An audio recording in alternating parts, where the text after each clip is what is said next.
Hey everyone, what's going on? It's me, that guy from Team Niederdorf, bringing you the Agents of S.H.I.E.L.D. Season 3 review. Now, a lot of you probably not watched Agents of S.H.I.E.L.D. because it's sort of that, thing Marvel tries to hide, but it has gotten a lot better than Season 1. I will give you, the opening of Season 1 seemed very, oh, we have to show how connected we are to the Marvel Universe. And Season 1 definitely went into a lull. Until Winter Soldier happened, and then the show got really good, and then it sort of teetered off, and then Season 2 got really good, started introducing the Diviner, this thing no one knew what it did, and it turns out Inhumans were the reason, and then a few of them got Inhuman powers, mainly Skye, aka Daisy Johnson, and that was an interesting arc. And speaking of the Inhumans, Season 3 picks off after the events of Season 2, obviously, but at the end of Season 2, after they took down Jai Ying and her followers of Inhumans that, were just fully blindly going to follow her, a lot of the Terrigen crystal got released in the ocean, so a lot of fish and fish oil got turned into basically time bombs of people that either die because they didn't have an Inhuman gene, or they'd get their chrysalis form and become an Inhuman. And the start of Season 3 is the Agents of S.H.I.E.L.D. tracking down this Inhuman. Well, actually, it's the ATCU tracking down the Inhumans, and that's arc number 1 of the show. There are 4 arcs in this show that I'm going to cover. The first arc is the ATCU. So we meet Joey, who's a nice guy, had some good things going for him, and he just, decided to take some fish oil and got the power to, melt metal, basically. It's pretty cool. Magneto would have a field day trying to fight this guy, because he would just melt everything he threw at him. So he's running away from the ATCU, we think is S.H.I.E.L.D., and then we see S.H.I.E.L.D. eject him from the situation, extract him, in this very fancy containment center that's built to sort of null Inhuman power.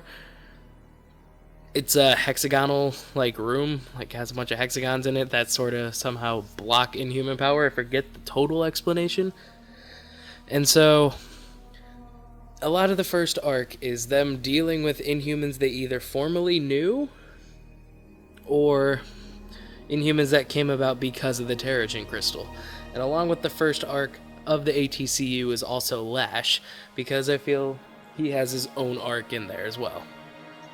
ATCU and Lash go hand in hand because the ATCU, as we find out, isn't killing Inhumans as we originally think. Lash is going around and killing them.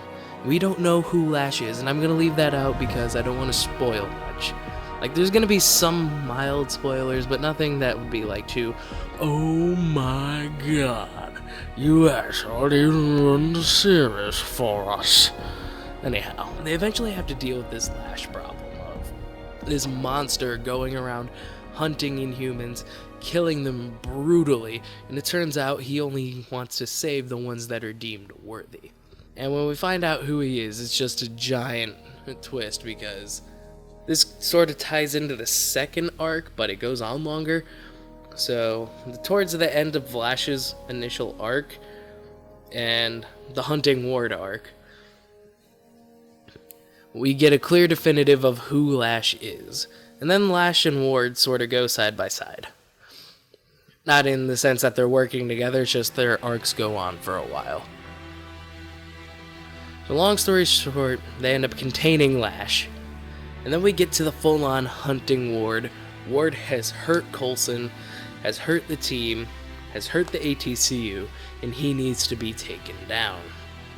Now, it is around this time that they did their initial cut for the winter, and Agent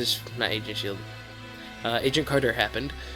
But after we came back, there was this episode where Gemma is on another planet because during their search for Inhumans and what the Monolith and whatnot's doing, which I know I probably should have bought up later, but it's part of that whole ATCU thing, and Inhumans coming out, why are people being sacrificed to this thing?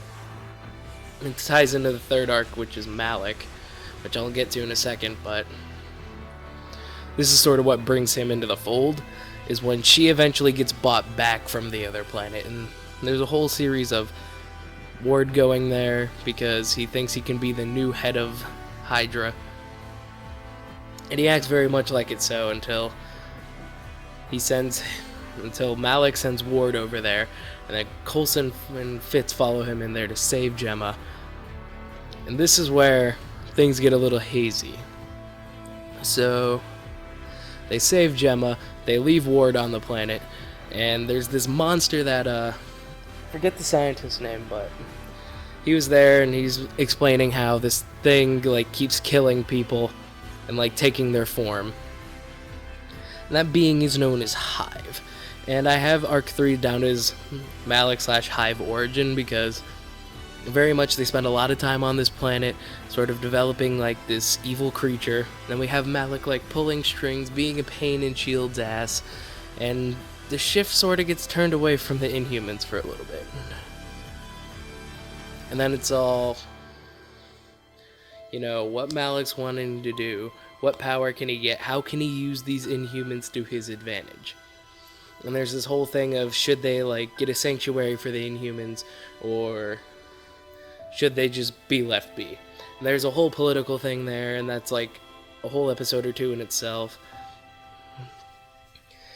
And within that sort of debate of whether they should or shouldn't, Bobby and Hunter, who are good characters, get written out because there was supposed to be a show called Marvel's Most Wanted that was going to be on ABC, but it got canceled. Or not canceled, but they decided not to pick it up, which is fair.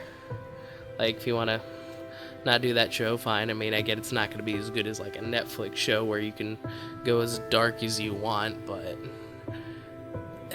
whatever.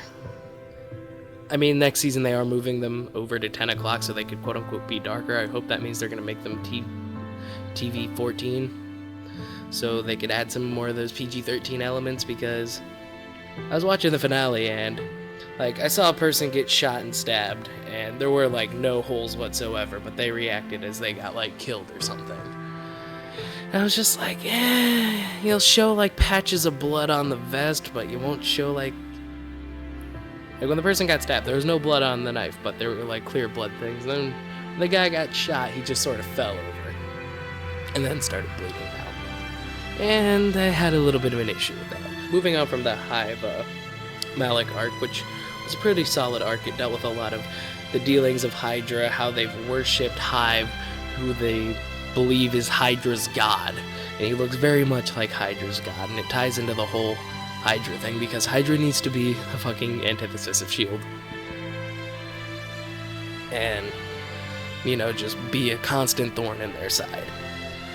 Now, before we get into Hive's complete, utter takeover of Hydra, he starts screwing Malik over left and right, taking his followers, using his insane inhuman power, because he was the first person that the Kree experimented on and turned into an Inhuman. So, obviously, very powerful. The Kree were afraid of him, hence why he got exiled to that planet. And then the whole thing is, Hive is using someone's body as a chrysalis that hurts the other team. And they have to deal with, I thought you killed him, and then they're like, no, turns out he's actually like this alien thing now, and we gotta deal with it. And people are like, shit, this thing. And then Hive has this weird ability that it can control Inhumans because it's sort of like a parasite, and he can inhabit other people's bodies. So essentially he like puts particles inside the Inhuman's head, and it activates like the dopamine and pleasure sensors in the brain like crazy, making them think they're high as hell. And they don't care what actions they're performing, they think they're doing it for Hive, they think they're doing it for greater good, all that stuff. And it becomes very problematic when certain Inhumans get infected, and you're like, shit, how are we gonna get out of this? Gotta say, the end of this is very much a moment of, you know what? Like, we all know they had to defeat Hive before the next season. So when they finally do beat Hive, which is a very long process, and they ran into an Inhuman who If you touched him, you saw someone's death or your own death. So Daisy touched him twice, which led to the Who Will Die season finale. Because for like 3 or 4 episodes, they're like, who will die in the promos. And you're like, I don't know. And then the last episode, they're like, oh, well, it's going to be someone who has the cross and someone wearing a shield jacket. Well, the cross could just be their own. Now they're all wearing shield jackets. Who's going to die? And I won't tell you who dies, but when them and Hive are in the Quinjet in space, because there was this whole plan of they were going to turn a lot of the population into Inhumans, and then Hive was going to control them and take over the world, you know, as you do. They're just sort of looking at the planet going, you know what, I thought it'd be bigger, like I thought I'd be doing right by it, and the person's like, yeah, I know you meant well. It's like, nah, I'm not going to turn you. You and I share the same fate. I've been trying to dodge it for so many years. And then that person and Hive die.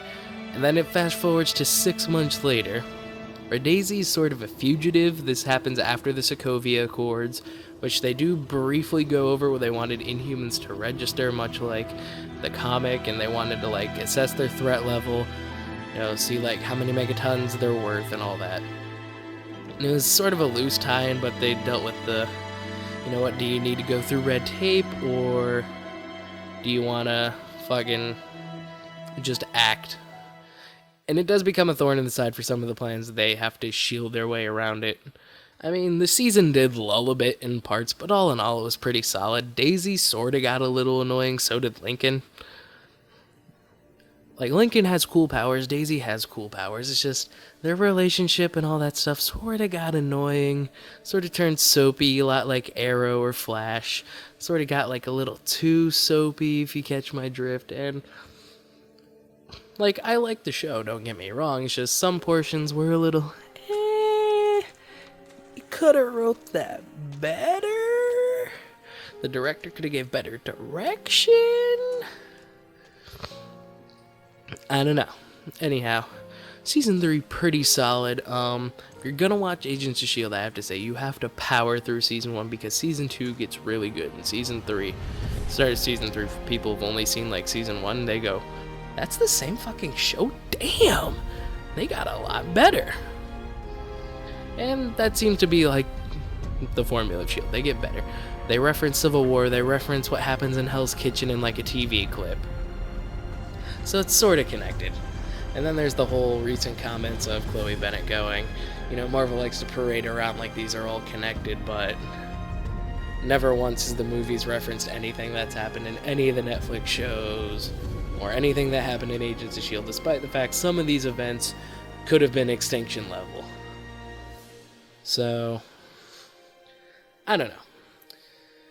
I liked it. Did you like it? Are you interested in season 3? Did you like season 3? What could they have done better? What did you like? What did you hate? Let me know down below. And I'm going to end this review right now. We're going to break down 3 people. 1, 2, 3, break.